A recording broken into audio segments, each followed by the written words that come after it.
வா என்றழைக்குது ராஜகோபுரம் வனமாக திறக்கும் எதிர்காலம். வா என்றழைக்குது ராஜகோபுரம் வனமாக திறக்கும் எதிர்காலம்.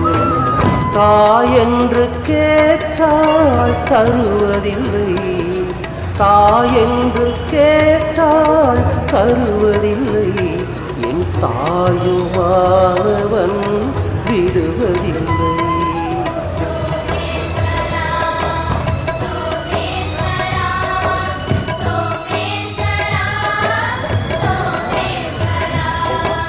கோபுர கலசம் கண்டதுமே கோடி புண்ணியம் வந்திடுமே. கோபுர கலசம் கண்டதுமே கோடி புண்ணியம் வந்திடுமே. நம சிவாய சங்கரா, நாத பிரம்மமே சங்கரா.